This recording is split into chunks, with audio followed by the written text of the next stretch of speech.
Ever cut someone off and never looked back? Right, I did, if so. My sister cried on my porch last night. The kind of crying that doesn't ask for forgiveness so much as it begs for rescue. Wet face, shaking shoulders, chest heaving like she couldn't breathe. And maybe she couldn't. Because I had shut off the power to her apartment, the one I paid for, the one she lived in rent-free for over 3 years, the one I let her crash in for a few months after she dropped out of college and just needed to reset, and I told her, straight to her face, that she could come in and talk once I got an apology and an invitation. Because 2 days before that, I found out she'd asked my parents, our parents, to leave me out of the family vacation plans. She asked them to pretend I didn't exist. And they agreed. Quietly. Without even telling me. Like it was normal. Like I wasn't the one who'd been holding all the pieces of this family together since I was old enough to drive. You ever realize, all at once, that you've been the backup character in your own damn family? Like, everyone loves to say you're strong, you're responsible, you don't need much, but the second you have a bad week, a panic attack, or even just a question, everyone looks the other way because they're used to you figuring it out yourself. And when you finally pause and think about it, you realize you've been carrying all of them for years and nobody even noticed your hands were bleeding. That's what it felt like when I found out about the trip. But I'm getting ahead of myself. I'm Marissa. 39. Never married. No kids. I live just outside of Asheville, North Carolina.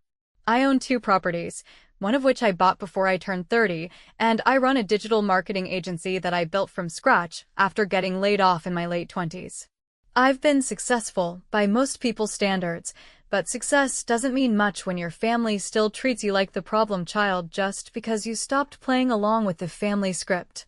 My parents, Susan and Dale, are retired teachers. Good people on paper. Church every Sunday, volunteer at the local food pantry, still use flip phones. And then there's Jenna. Jenna is my younger sister by 7 years. She's 32 but still talks like she's 22. Every sentence ends like a question. She never carries cash and her entire closet is one long Instagram reel. She's beautiful in that casual, sun-kissed way that makes people forgive her too easily. And she knows it. She's been bailed out so many times, I don't even think she registers when someone saves her anymore. It's just part of her expectations. When she dropped out of her 3rd major in college, I offered to let her move into my investment apartment while she figured things out. I didn't charge her rent. I covered the utilities. I helped her find a part-time remote job that she's already quit twice. I even bought her a car when hers broke down because our parents couldn't afford to help, and Jenna was too anxious to ride the bus. Now, I don't say any of this to paint myself like some martyr. I did it because I wanted to. Because I loved her. Because at the time, I thought that's what family does. But it's funny how love can look like duty when you're the only one giving. Growing up, Jenna was always sensitive. That's what my mom called it. Any time she didn't get her way, a meltdown. Any time I confronted her, waterworks. She once told our entire extended family I had abandonment issues because I decided not to come home for Christmas after working a 70-hour week and having the flu. My parents, instead of defending me, just said, well, you know how Jenna is.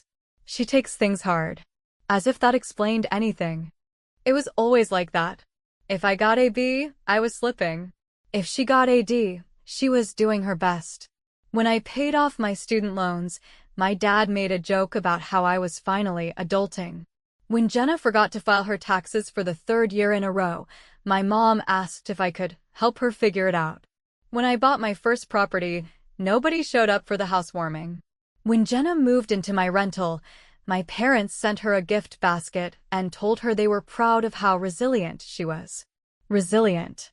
For moving into a place she didn't pay for. That I cleaned. That I stocked. That I maintained. And every time I mentioned it, I was bringing up old stuff or making everything about money. So yeah, over the years, I started to step back. Not in anger, more like fatigue. I stopped offering to host Thanksgiving. I stopped replying instantly when Jenna texted about her latest crisis. I started living my own life without checking whether it fit their expectations. And I figured, hey, that's what adults do. They set boundaries.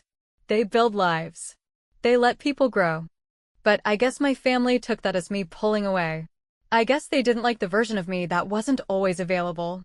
So they did what people like that do. They turned me into the problem, quietly and politely, with just enough plausible deniability to make me question myself. And I did. For years. Until last Thursday. It was a sunny afternoon. I was meeting my mom for brunch, something we did about once a month, usually at this little place with overpriced mimosas and too many succulents on the tables. She was in a good mood, chatty.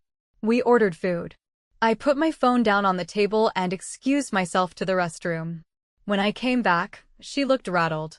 I didn't think much of it. But later that day, I noticed my Bluetooth speaker, which I had synced to my phone earlier, had been playing my messages. I checked the logs. Sure enough, while I was gone, a message had come through on a group chat. A group chat I didn't recognize. A group chat titled Maine Vibes 2025. I don't even remember when they decided Maine was the vacation spot. We'd talked about it once, briefly, months ago, but nothing ever came of it. So why was there a group chat? Why wasn't I in it? I opened the message. It was from Jenna. She wrote, "Let's just keep it as four. Please. I love Marissa, but she's always so heavy. This is supposed to be fun. I can't deal with her energy right now. Please don't invite her." My mom replied with a heart emoji. My dad sent a thumbs up. That was it. No debate. No hesitation. No, are you sure? Just silent agreement. I closed the app. I sat there staring at my reflection in the black screen of my phone. And in that moment, everything I'd been holding back, every unspoken grudge, every quiet betrayal, every time I'd been told I was too much just for existing, hit me all at once like a punch to the gut. I wasn't just excluded. I was erased. Conveniently. Quietly. By the very people I had spent most of my adult life taking care of. And the one who lit the match? My sister. The golden child. And I knew right then, as my fingers started to tremble and my jaw locked in place, that I was done being the bigger person. I was done pretending that their silence didn't hurt more than any insult ever could. I was going to make Jenna understand. I wasn't going to yell. I wasn't going to cry. I wasn't even going to call. I was going to turn off the lights. There's a kind of silence that doesn't come from the absence of noise, but from the hollow echo inside your own chest when you realize that everything you've believed about the people closest to you might have been, at best, a lie you willingly fed yourself, and at worst, a story they let you believe because it was easier for them than dealing with the truth of how little they actually valued you. That's the silence I sat in the night after the brunch with my mother, the same night I saw the messages from the group chat called Maine Vibes 2025, the same night I began to feel the first pull of something dark and sharp at the edge of my restraint. Not rage exactly, not even revenge, but something quieter and colder, like clarity twisted into something that could cut. The thing is, I hadn't been looking for proof. I wasn't digging around like some paranoid sister desperate to catch people talking behind her back. I had no suspicions, no hunch, no bitterness swirling under the surface that made me snoop. The message appeared purely by accident, a notification triggered while my phone was still linked to a Bluetooth speaker I had used earlier that morning while cleaning the kitchen.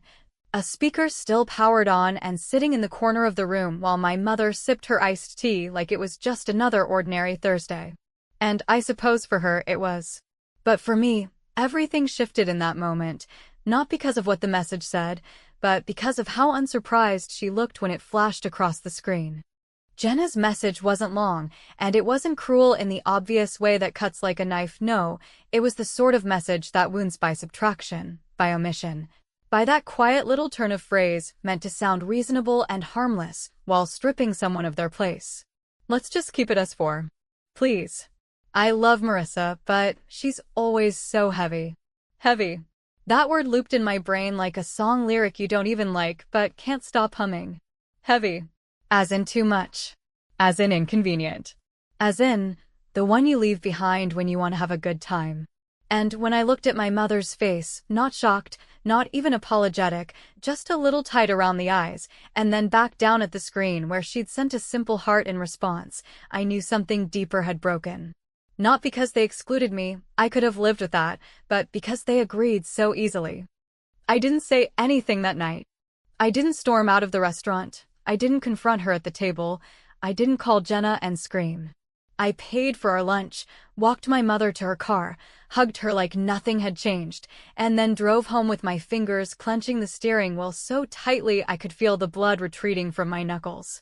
And when I got home, I didn't go for a walk or call a friend or pour a glass of wine like someone with balance and grace might have done.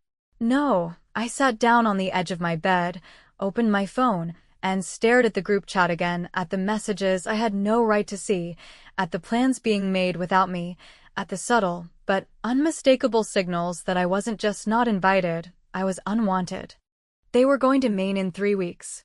A beach house rental. A full week.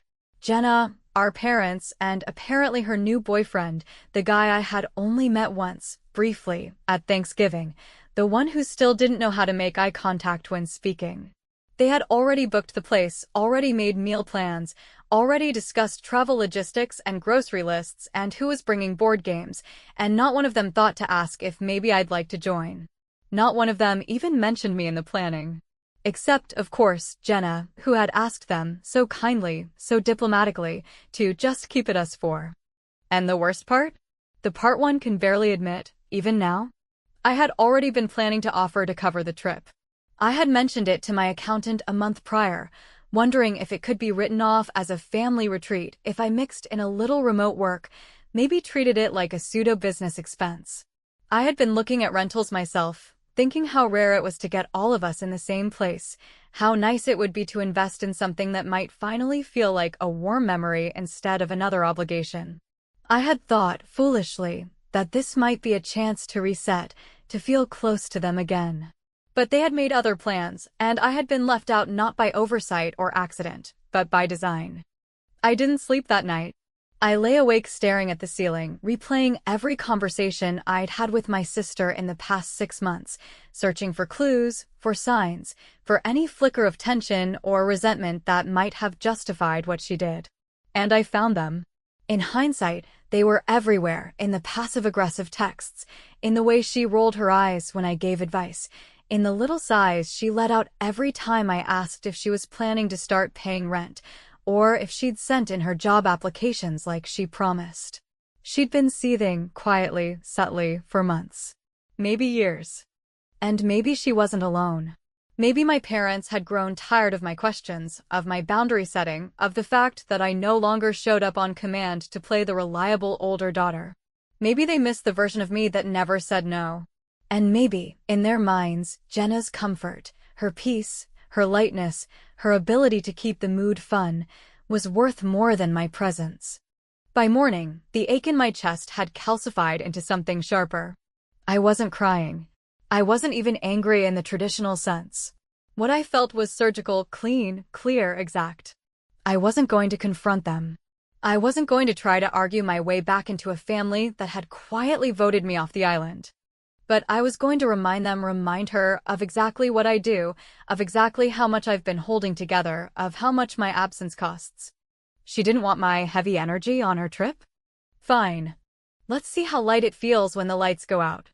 There is a certain kind of power, and I don't mean that metaphorically, that comes with being the one who pays the bills, the one whose name is on the lease, the one who signs the checks and gets the late-night maintenance calls, who handles every broken faucet and reset router and refrigerator that suddenly starts leaking just 2 days after your tenant throws a wine-soaked birthday party without asking for permission. It's a power most people never think about until they need something: heat, air conditioning, lights, Wi-Fi, and it's gone. And that's when they remember who's really holding the cord. I knew, the moment I saw that message in the group chat, that I had a choice to make, not just about my sister or even my parents, but about how I was going to respond to a betrayal so complete, so smoothly delivered, that it had left me stunned into silence for a full day. I didn't want to scream. I didn't want to plead. I didn't want to explain myself to people who had already decided I was too much to bring along. I wanted to remind them, or at least her, that I wasn't just the sister who showed up with financial advice and emergency Venmo transfers and hand-me-down furniture for a free apartment. I was the one who held the actual, literal power. And it was time to cut it. The apartment Jenna had been living in for the past 3 years wasn't some slummy little corner unit in a roach-infested complex. It was a fully renovated, two-bedroom property on the second floor of a triplex I'd bought back in 2017 in a fast-growing part of town that had become so trendy in the last few years. Half the block had already been converted into wine bars and boutique fitness studios charging $25 for classes with names like Sunrise Burn and Mind Body Blends. She lived there for free, not because she was in crisis, not because she'd fallen on hard times, not even because she asked nicely, but because I offered it, out of what I used to call generosity, but now see more clearly as a deep, aching need to keep the peace. The peace, of course, had already been broken long before I stopped paying for it. I logged into the utility portal at 3:30 that Friday afternoon, the day after the brunch, the day after I'd seen the messages. It was a brutally hot August day, one of those southern heat waves where the air feels sticky even in the shade, and the kind of weather where a lack of air conditioning turns any living space into a slow-cooking oven. My finger hovered over the Suspend Service tab just for a second, not because I hesitated in principle, but because part of me, some tiny, buried part of me, still wanted her to call first, to explain, to admit what she'd done and offer something resembling remorse. But there was no call. No text. Not even a lazy excuse pretending she didn't mean it like that. So I clicked it. At first, I didn't cut everything. I wanted it to be gradual, subtle, a slow unraveling of comfort. Not a total blackout, but an inconvenience. Something that made her sweat. Something that made her wonder. I started with the air conditioning. I got a text that night. Hey, do you know if the AC's out at the building? It's like 85 in here. I stared at the message. Then I did something I hadn't done in a long time. I laughed. Not out of humor, exactly, but from the sudden, unexpected relief of finally doing something instead of just swallowing every feeling until it soured in my throat. I didn't respond. By the next afternoon, she'd sent a second message. Still no air, and the water's been weird. Any idea what's going on? That one came with a missed call and a voicemail from her boyfriend, Nick, his voice awkwardly upbeat, trying not to sound irritated as he said, "Hey Marissa, just wondering if there's an issue with the building? Let us know when you get a chance." Jenna's kind of freaking out. That made me smile. Because of course she was. That evening I went a step further. I disabled the hot water, a simple enough change through the online portal. Not permanent, not illegal. I wasn't evicting her, just taking a little break from being the invisible hand that kept her life humming in the background. By Sunday, she was calling nonstop. I ignored each ring. And then, just before dinner, I shut everything off. Full blackout. The next text came within minutes. What the hell is going on? Everything's off. Fridge. Lights. Wi-Fi. Is there a storm? I have food in here, Marissa. I can't live like this. And still, not once did she ask if I was okay. Not once did she apologize. Not once did she mention the trip. It was all about the inconvenience, the disruption, the discomfort. Her discomfort. It was always her discomfort that moved the needle in our family, never mine. That night, she drove to our parents' house. I know because she posted a story of their dog, captioned, "Chillin' with the rents while the world burns." The irony wasn't lost on me. They had taken her in, of course, no questions asked, no consequences, no lectures. Just open arms and air conditioning and home-cooked meals, while I sat alone in my house, uninvited and unwelcome, the villain in a story they wrote without me. But the power wasn't just off in her apartment. It had shifted in every room of my mind. Because for the first time, I didn't feel guilty. I didn't feel like I had overreacted or crossed a line or betrayed some invisible moral code. I felt in control. And maybe that makes me cold. Maybe that makes me the bad guy. But after years of being the one who cleaned up everyone else's mess, being the one they leaned on while calling me intense behind my back, being the one who picked up the check and dropped off groceries and handled the garbage disposal, I finally did something for myself. Not out of anger, but clarity. And maybe clarity is its own kind of cruelty. On Monday, Jenna came back to the apartment. She opened the front door, stepped inside, and immediately called me again. I let it ring. The voicemail was shorter this time, more clipped. I know you're doing this. Just call me. Please. That please didn't carry the tone of humility. It was exasperation, not regret. She didn't want to talk. She wanted her comfort restored. But I wasn't in the business of fixing things anymore, not for free. So I did something I hadn't done in years. I texted her one line. Power issues. Sorry. Must be hard being left in the dark. And then I turned off my phone.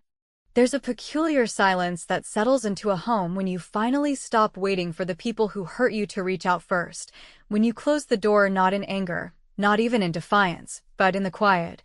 Exhausted, understanding that the apology you deserve is never coming, not in the way you want, not with the weight you need, and certainly not with the kind of self-awareness that would make it meaningful. And yet, after 3 full days of ignoring her texts, muting her calls, and refusing to return the power to the apartment she treated more like an Airbnb than a lifeline someone else had sacrificed to provide, I found myself standing behind my front door, watching her face through the peephole as she knocked, then knocked again, then finally slumped against the frame like her whole body had run out of battery. The tears didn't come right away. At first, she stood in her usual stance, one hip cocked slightly, arms folded like a wall across her chest, trying to look unfazed, the kind of posture she used to wear when she was trying to outlast a lecture from our dad or brush off a passive-aggressive jab from our mother. But as the seconds stretched into minutes and the silence on my side of the door remained unbroken, something in her shifted. She unfolded her arms. She exhaled, long and loud. Then the tears began. She wasn't sobbing, not at first. Just that quiet kind of weeping where the face breaks before the voice does, where the chin starts to tremble and the shoulders follow a beat later, and the lips part like they're about to speak, only to close again with nothing to say. I watched her from the other side of the door, not out of cruelty, but because I needed to see it for myself, needed to see that some part of her understood, finally, what it meant to be outside, to be the one not welcomed, to be the one looking in and finding nothing but a locked door and silence. It wasn't revenge, not in the classic sense. It wasn't about making her suffer. It was about making her feel something, anything, that wasn't wrapped in the warm, safe layers of being everyone's favorite. Eventually, I opened the door. Not wide, just enough for her to see my face, to know I was there. And the moment our eyes met, something cracked, not just in her, but somewhere deeper in me, a place I didn't know still had anything left to break. Because even after everything she'd done, everything I'd read in that chat, everything I'd quietly endured without one word of apology or defense from her or our parents, there was still some reflex in me, some stupid, exhausted, persistent part of me, that wanted her to say the right thing, that wanted this to end with understanding, with healing, with even the faintest possibility of reconciliation. But she didn't start with that. She started with, "You're seriously going to freeze me out over one vacation?" And the moment those words left her mouth, whatever flicker of sympathy I had left was gone. Because that's what it was to her, one vacation. A small, isolated incident. A minor decision blown out of proportion by my sensitivity, by my intensity, by whatever label she'd already decided to slap onto my reaction to excuse her own behavior. I didn't answer. I just stared at her. And maybe it was the silence, maybe it was the lack of instant forgiveness, but something in her finally crumbled. Her posture collapsed. She slid down against the frame of the door until she was sitting on the step, knees drawn in, face buried in her hands. And when she looked up again, the anger was gone. So was the defensiveness. What remained was something raw and uneven real, maybe for the first time in years. She said, "I didn't mean for it to be like this." And I believed her. But the problem was that she hadn't not meant for it to be like this either. She hadn't stopped it. She hadn't questioned it. She'd chosen it, whether consciously or out of habit, and that choice had consequences. I asked her one question. "Did you ask them to leave me out?" She didn't answer right away. She looked away, toward the street, then back at me. Her voice was quiet when she said, I wanted it to be easy. I didn't want tension. I didn't want to have to deal with everything. I didn't need to ask what she meant by everything. I was everything. My presence, my boundaries, my unwillingness to play the peacemaker anymore, all of it had become too much for her. And so, instead of addressing it, instead of speaking to me like an adult, she removed the variable. She deleted me from the equation and called it peace. I told her something I'd never said before, not to her, not to anyone in our family. I said, "You don't get to live in the house I pay for while you erase me from your life." And I watched the words land. I watched her blink, like she hadn't fully registered what that meant before, like the math had never quite added up in her head. And I could see the shift, the dawning realization that the comfort she had taken for granted wasn't a given, that the version of me who quietly sacrificed without complaint was gone. She apologized. She did. But it wasn't the kind of apology that heals. It was the kind that said through tears and desperation, the kind that pleads for things to go back to how they were without truly understanding why they can't. She said she missed me. She said she was scared. She said she didn't think I'd actually cut the power. I told her, "That's the problem, Jenna. You didn't think." She asked if she could come inside. I didn't say yes. I didn't say no. I just stood there, staring at the person I used to protect like it was my job, trying to reconcile that image with the woman sitting on my porch who couldn't understand why choosing her own comfort over my presence had consequences. And maybe that's the part that hurts the most, not the betrayal itself, but the way it never even occurred to her that it was a betrayal at all. That's what families like mine do. They justify. They reframe. They pretend that leaving you behind is an act of kindness because it keeps the peace. And they never stop to think about the war happening inside the person they've left out in the cold. Before she left, I told her there would be changes. I told her the rent-free arrangement was over. I gave her 60 days to figure something else out. She looked at me like I'd slapped her. She said, "You're kicking me out?" I said, "No, Jenna. I'm letting you go." And as she stood up, still crying, still stunned, I didn't hug her. I didn't comfort her. I didn't take it back. Because sometimes, loving someone means finally refusing to protect them from the consequences of their choices. And sometimes, the only way to reclaim your place in the world is to stop letting people steal it from you, one silent betrayal at a time.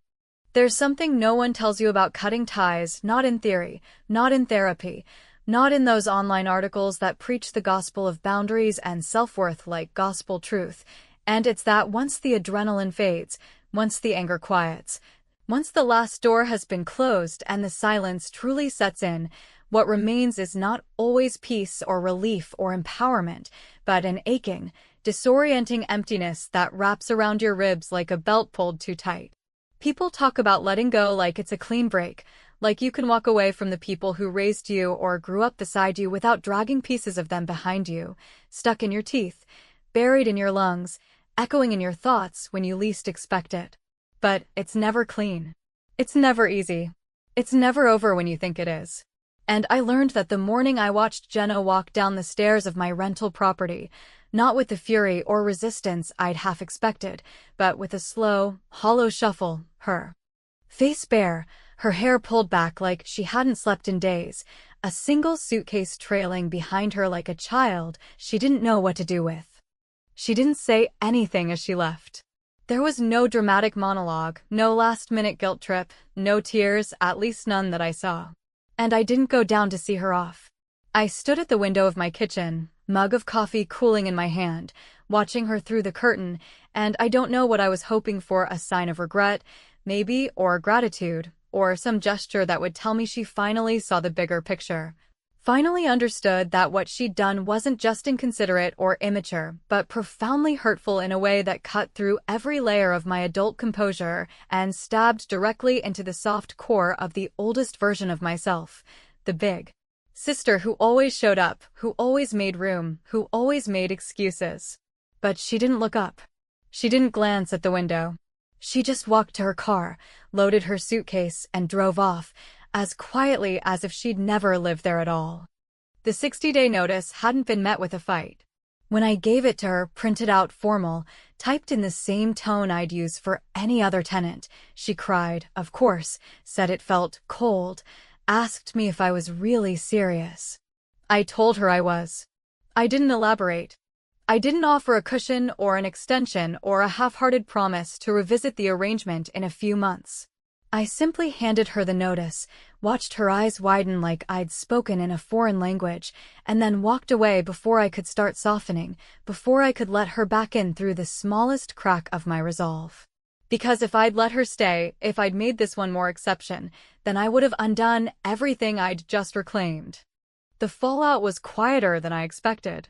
My parents, when they found out, sent one joint text message, formal, clipped, loaded with passive-aggressive phrasing designed to sting without sounding accusatory. It read, "We heard about Jenna moving out. We hope you're okay and that this was handled with grace and love. Family is complicated, but we trust you're doing what's best for everyone." I stared at that sentence for nearly 10 minutes, trying to decide if I wanted to scream or laugh or throw my phone across the room. Handled with grace and love. As if I were a diplomat forced to manage a delicate negotiation. As if I hadn't been blindsided, excluded, disrespected, and then forced to become the villain just for choosing myself for once. I didn't reply. Later that week, Jenna left a letter in my mailbox, handwritten, folded into thirds, her handwriting as familiar as my own. She didn't knock. She didn't wait to see if I'd come out. The letter was short, only a page, and mostly about her confusion, her pain, her struggle to understand what had gone so wrong between us. She wrote that she missed how things used to be, that she never meant to make me feel shut out, that she just needed space from the pressure of being compared. She said, "You've always been the strong one, Marissa, and I guess I just didn't think you needed us the way I did." That sentence nearly broke me. Not because it was cruel, but because it was so painfully, disastrously honest.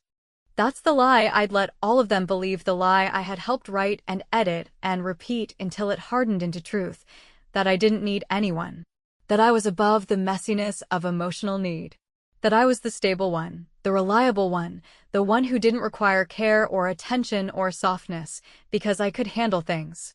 Because I always had. But no one is above needing to be chosen. No one is above wanting to feel like their presence matters more than their usefulness. The day Jenna left, I changed the locks. Not because I thought she'd try to sneak back in, but because I needed that symbolic closure, that final click of control, that physical confirmation that the chapter was over.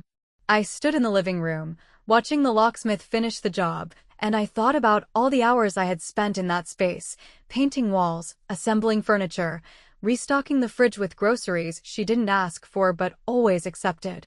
I thought about how many times I'd driven across town after work to fix things, to troubleshoot, to make sure everything ran smoothly, and how rarely, if ever, I'd gotten a thank you that didn't sound like an afterthought. And yet, even after all of that, there was no joy in this ending. No satisfaction. No gloating. Just a strange, hollow ache that followed me through the house like a shadow, reminding me that even justified decisions come at a cost. I had made the final payment, not in dollars, but in love withdrawn, in silence enforced, in a relationship severed that may never heal in a way that resembles what it used to be. And maybe that's the price of clarity. Maybe that's what growing up really is, not just building a life, but burning the bridges that only ever led you back to pain. Sometimes I wonder if I went too far. If cutting the power, if forcing her to move, if holding the lines so tightly I didn't leave space for grace was the right thing. And then I remember the group chat. I remember the way they agreed so easily to pretend I wasn't part of them. I remember that no one called until the lights went out. So no, I don't regret it. But I do mourn it. I mourn the version of me that thought love could be earned with self-sacrifice. I mourn the version of her that I believed would one day grow up and say thank you without being cornered into it. And I mourn the family we might have been if any of them had stopped, even once, to say, "We see you. We choose you. You belong here, too." They never did. So I chose myself. And now I live in the silence that choice created, not because I like it, not because it feels good, but because, for the first time in my life, it finally feels honest.